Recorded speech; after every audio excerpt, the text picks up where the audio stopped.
Góðan daginn. Í tilefni þess að erindi mitt heitir Listinn, vinnan og verkamaðurinn og er unnið að miklu leyti upp úr hugleiðingum við skoðun á sýningu Sierra, þá get ég eiginlega ekki stillt mig að deila með ykkur ákveðnu óþoli gagnvart því að fólk muni hafa þurft að borga sig inn á þetta málþing með því að flagga menningarkortinu eða borga 1100 krónur. Og ég er viss að við öll sem tökum til máls í þetta gerum það kauplaust. Það hefur verið venjan í þau skipti sem ég hef haldið erindi hér, þrátt fyrir að þá prýddu fleiri lógó heimasíðu safnsins og frítt var inn. Það segir sitt hvað stofnunina, ástandið og mig sem hef undirbúið fyrirlestur til að flytja hér á menningarverksmiðju gólfi Listasafns Reykjavíkur. Ég vil auðvitað ekki vera með leiðinda móral og tek það fram að ég er fyrst og fremst þakklát fyrir að fá tækifæri til að halda hér erindi og taka þátt í umræðum hér í dag. Þetta þekkja margir hér inni, íslenski listamenn halda sýningar, eru viljugir og þakklátir fyrir að fá að taka þátt í sýningum, kannski fyrir jafnlág upphæð og Sierra borgaði 10 einstaklingum fyrir að fróa sér fyrir framan kvikmyndaupptökuvél. Listamenn sætta sig við heiður eða vasapening sem laun fyrir þáttöku sína í sýningum, jafnvel fríar ferðir og gistingu. Og ekki kvartað, enda allir að gera sitt besta. Að lýsa söfnum sem verksmiðju er orðin fyrirferðarmikil líking í alþjóðlegri umræðu og hvernig komið fyrir listinni í sífellt háværari orðræðu skapandi iðnað eða creative cultural industry. Nú hefur Sierra fyllt rýmið af verkum sem gefa innsýn inn í verksmiðjurýmið og færiband framleiðslunnar þar sem hámarksframleiðslu er náð með lágmarkslaunum. Á sama tíma afhjúpar hann sig sem enn eina tönnina í tannhjóli kapitalismans, verkstjóri á plani í smiðju vörumerkisins. Þrátt fyrir að margir listamenn hafa gengist við ríkjandi menningarstefnu sem endurspeglar hvað best í orðræðinu skapandi greinar, þá er svo hugmynd lífseig að starf listamanna sé ólíkt öðrum greinum óhefðbundið og einkennist af frelsi og sjálfstæði. Í sköpunarsmiðju markaðshyggjunnar eiga margir listamenn og verkamenn það sameiginlegt að vera iðulega ódýrt og viljugt vinnuafl í neðstu píramídans. Þeir þurfa að taka að sér margvísleg skammtímaverkefni til að fjármagna verk sín og ógreiddar vinnustundir. Listinn og menningarlífið er því gjarnan fjármagnað með öðrum störfum, til dæmis með stundakennslu og virðast listamenn sætta sig við sama fyrirkomulagi þar og í störfum sínum í listinni, þar að segja einhlíða launaákvörðun kerfisins. Í æðstu menningarstofnun landsins, Háskóla Íslands og dæmis sé tekið, eru laun stundakennar einhlíða ákvörðuð, 1600 krónur á tíman, sértu með mastersgráðu, án ráðningarsamnings og réttinda til að tilheyra stéttarfélagi. Listamenn sætta sig við vinnufyrirkomulag og stöðu sína á jaðri samfélagsins í þeirri trú að þannig halda þeir í frelsi sitt og sjálfstæði. Það er einmitt í gegnum hugmyndir þeirra frelsi og sjálfstæði sem nýfrjálshyggjan skapa sér farveg til að stjórna fjarlægð. Líkt og hjá láglaunuðu og sveittu verkamönnunum og tattúvöru bökunum sem við sjáum í verkum Sierra hafa lífsstill og vinnuaðstæður listamannsins verið normaliseraðar í hagkerfi nýfrjálshyggju. Aftur á móti ganga listamenn, ólíkt verkamönnum Sierra, sjálfviljugir inn í hlutverkið. Í ljósi Sierra sýningarinnar langar mig að fara dýpra í saumana á þessum veruleika sem á sinn þátt í að skapa þá upplausn sem listaheimurinn býr við með því að dvelja enn við hinn vinnandi einstakling í síðkapitalisma nútímans. Fræðimaðurinn Pascal Gielen segir hinn félagslega strúktúr listaheimsins hafa verið eina af þeim tilraunastofum þar sem hið póstfordíska vinnusiðferði nútímans mótaðist. Það sem einkennir samfélag okkar eru póstfordískir framleiðsluhættir, það er efnisleg vinna, material labor, hefur vikið fyrir óefnislegri vinnu, immaterial labor, og þar með hefur iðnaðurinn víkkað út veggi hinnar hefðbundnu verksmiðju sem hefur verið opnuð upp á gátt samhliða markaðsvæðingu samfélagsins og samskipta. Á sama tíma hefur verið teygt á sambandi vinnuaflsins og efniviðsframleiðslunnar sem verður sífellt fjarlægara. Þetta sjáum við einmitt í fyrirmælalist Sierra sem vinnur sem hugmyndalegur verkstjóri í engum tengslum við efniviðframleiðslu sinnar, þar að segja fólksins sem hann sagður arðræna. Framleiðsla óefnislegrar vinnu eins og framleiðsla á hugmyndum, fræðum, þjónustu, afþreyingu, miðlun og svo framvegis krefst hreyfanlegs og sveigjanlegs vinnuafls sem lagar sig af flæði hins óhefta fjármagnskapítalisma. Það einmitt hér sem listamaðurinn og vinnusiðferði hans kemur til sögunar. Og ég ætla að skjóta hérna upp einni glæru af gjörningi Bryndísar Björnsdóttur, Immaterial Girl, þar sem hið óefnislega vinnuafl eða immaterial labor viðfangsefni. Í dag á leiksviði nýfrjálshyggju listamaðurinn fyrirmyndin, tákngervingur hins frjálsa anda, hins frumlega, nýsköpunar og athafnahyggju öðrum til eftirbreytni. En vinnusiðferði í starfsumhverfi listamannsins gegnir þýðingarmiklu hlutverki í framgöngu nýfrjálshyggju.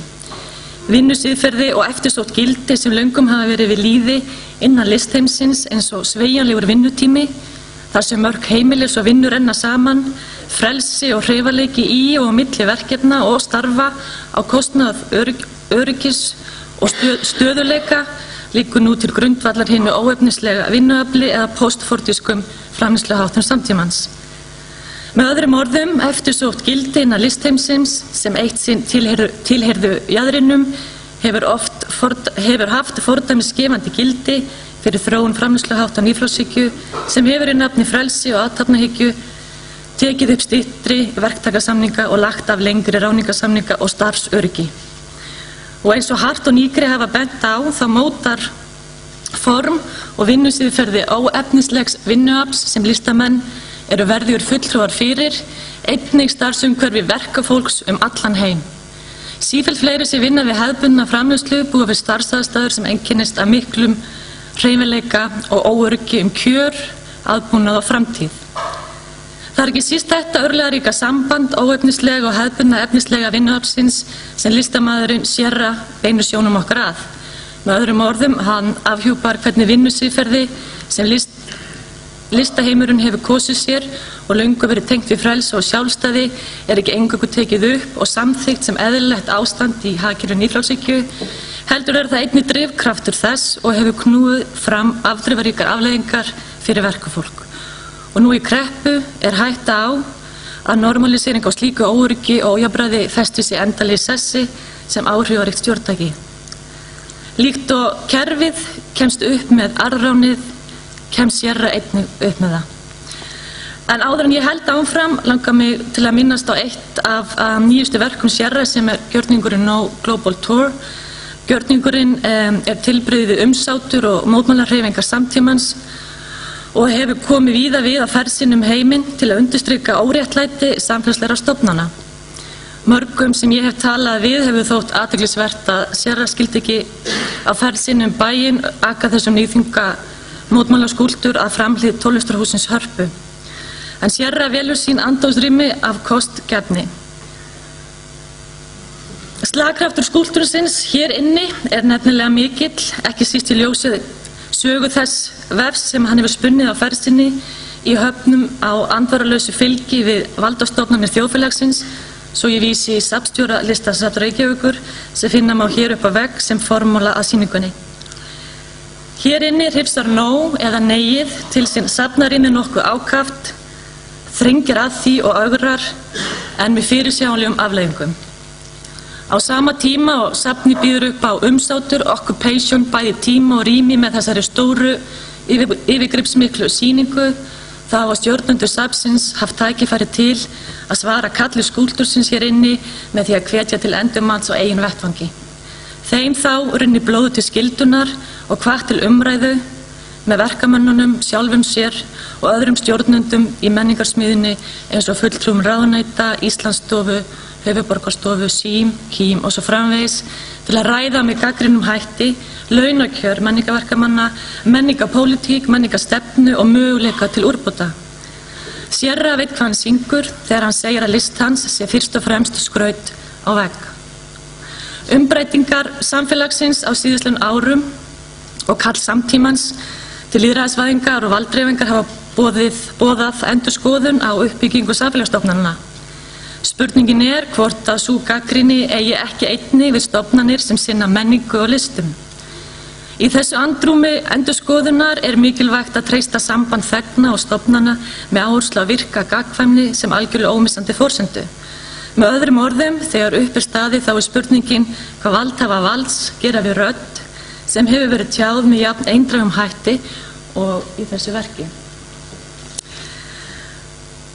Þó það megi taka undir með þeim sem halda því fram að á Íslandi sé ekki til staðar heildstæð menningarstefna þess opinbera, þá hafa fræðimenn bent á það að menningarstefnu þess opinbera megi finna í stjórnkerfi menningarinnar, skipulaginu og starfseminni.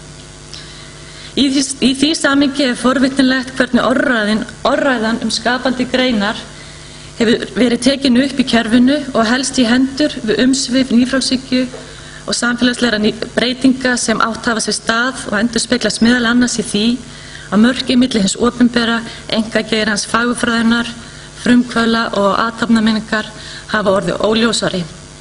Þessar breytingar gefa tilefni til nýrra aðferða við að leiða hegðun og tilhlýðilegt framferði á öllum sviðum samfélagsins og ekki síst innan listaheimsins.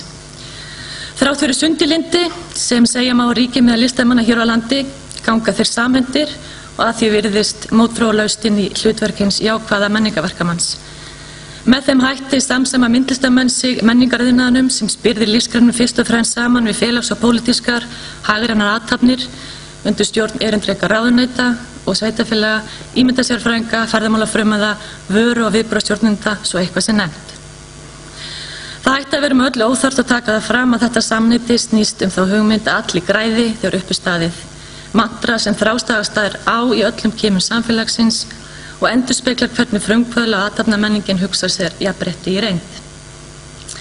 Á þessu sögðu virðast listamenn ávarpaðir sem stétt hinna skapandi krafta í auknum mæli vinnan innan árangursmiðra verkefna og koma móts við væntingar samningsbundinna niðurstaðna, hagrænna samlegðar áhrifa og samfélagslegrar aðhlynningar á forsendum nýfrjálshyggju, markaðsvæðingar, vöruvæðingar þjóðar og þjóðrembu þar sem mælistikan fyrst og fremst í formi talna, grafa og línurita. Þetta hagnýta sjónarhorn orðið allsráðandi svo að jafnvel þeir framsæknustu hafa sætt sig við það. Svo notur sér orð fræðimannsins George Eutis. Segja má þessi orðræða hafi náð nýjum hæðum í útgáfu skýrslunar kortlagningin á hagrænum áhrifum skapandi greina sem kom út fyrir stuttu. Skýrslan hleypti nýju blóði í umræðinu og ekki síst í tengslum við hvernig stuðningur við list rökstuddur í opinber umræðu. Skýrslan hefur gert myndlistamönnum eins og öðrum listamönnum kleift að verja sig á skiljanlegu, kerfisbundnu tungumáli gegn þeim sem tala gegn opinberum stuðningi við listframleiðslu samtímans. Þessi gagnrýnendur sjá ofsjónum yfir listamannalaunum og vilja listamenn fá sér venjulega vinnu eins og aðrir. Nú geta listamenn vísað í skýrsluna og bent á hvernig þeir skapi samfélaginu eftirsóknarverðar tekjur á við aðrar atvinnugreinar og hversu ríkulegt gildi framlegð þeirra hefur í ferðaþjónustu og hvers kyns atvinnusköpun. Á sama tíma fer lítið fyrir opinberu umræðu gildi lista sem ómissandi vettvang til vitundarmótunar, andófs og átaka. Listsköpun sem ómissandi vettvangur til að víkka skynsviðið, miðla þeim tengslum sem við eigum við aðra og okkur sjálf og skilgreina takmörk og eðli tungumálsins þykja sérviskuleg og óviðeigandi út frá sjónarhóli þeirra sem halda tauma framleiðslunnar. Í þessu samhengi áhugavert að skoða orð iðnaðarráðherra Katrínar Júlíusdóttur sem segist loksins skilja mikilvægi skapandi greina. En í ræðu þann 21. febrúar á síðasta ári gefur hún í skyn að hún sé komin á þá skoðun að skapandi greinar séu mikilvægar og vísar hún í H.C. Andersen og líkir þeim við litla ljót andarungan sem eftir allt svanur. Bent hefur verið á að við lifum á tímum þar sem að fjöldi listamanna hefur aukist, fjölda af listaskólum hefur verið komið á fót sem unga út listamannum aldrei fleiri en nú. Á sama tíma fjölga hefur í stéttinni og listamenn virðast hafa öðlast meiri opinbera viðurkenningu í athafnamenningu nútímans, þá leið virðist hafa dregið úr róttæku hlutverki þeirra og gagnrýnum inngripum. Sé það rétt má velta upp þeirri spurningu eins og listamaðurinn George Smollett gerir hvort við stöndum frammi fyrir sögulegri málamiðlun. Þó að það megi sjálfsagt segja að kreppa sé eðlilegt ástand innan listaheimsins sem í senn umdeildur og mótsagnakenndur vettvangur, þá virðist nú rísta djúpt þessa mundir. Ef við fylgjum hart og negri, þá kreppa ástand forsenda mögulegra breytinga og átaka. Spyrja má hvert sé hlutverk örmögnunar sem framleiðsla og endurframleiðsla kerfisins færir af sér í því að veita kerfinu viðspyrnu, ekki síst innan menningariðnaðarins. Þeir sem binda vonir sínar við örmögnuna eins og Franco Berardi Bifo leggja áherslu á að sjá hana ekki sem þunga og myrka eins og þunglindu og dofan, heldur sem skapandi og meðvita afl sem varpa fyrir róða undirokun frelsisins, sjálfræðisins og vinnusíðferðisins sem kapitalísk hagkerfi nýfrjálshyggjunnar býður upp á. Þessa mundir eru listamenn aftur orðnir uppteknir á vinnunni og nú að postfortískum framleiðsluháttum síðkapitalismans eins og list sérra gott dæmi svara við spurningum vinnuna og hvernig leyst verður misskiptingunni krafist í sívaxandi mæli í samtímanum. Sjá má vísi að vaxandi samstöðu menningarverkamanna erlendis í mótmælum og sameiginlegum stefnuyfirlýsingum. Þetta hefur meðal annars birst í umsátri Occupy-hreyfingarinnar og víðar. Occupy-hreyfingin einmitt áhugaverð fyrirbæri því það sem einkenni umsátrið að mörkin milli pólitískra, efnahagslegra og menningarlegra rýma eru leyst upp. Svo má spyrja sig áhrif umsáturs og aktivisma, andófs listamanna og listahópa sem sprottið hafa upp á síðustu árum, andlitslausir eða ekki, og vinna listgjörningum og verkum fyrir utan hefðbundin rými liststofnunar og gera meðal annars þá kröfu virt almannasvið. Hvernig þetta listform hefur áhrif á hina hefðbundnu liststofnun ekki enn komið í ljós, en væri það ekki blekking eins og Chantal Mouffe að halda því fram að þrátt fyrir að listamenn sæju hið viðtekna ekki lengur sem valkost, þá eru þeir einir og sér ófærir að bylta kerfinu. Eins og safnstjóri Listasafnsins hefur sagt þá hafa verk sérstaka þýðingu fyrir Íslendinga á þessum umbrotatímum og hvetja vonandi til gagnrýnar umræðu. Ég tek undir með safnstjórunum því að þrátt fyrir hrun og búsáhaldabyltingu andrýmið hér á landi lítið fyrir gagnrýna umræðu og athafnir. Þegar umræðum slíkt fer af stað hún gjarnan hrakin út á vettvangi, þrengslin í fámenninu, nálagðin og samtryggingakerfi þöggunar gerir það að verkum að umræðan vistnar og grotnar niður í persónuleg átök og lagatæknilegar skírskotanir. Takk fyrir.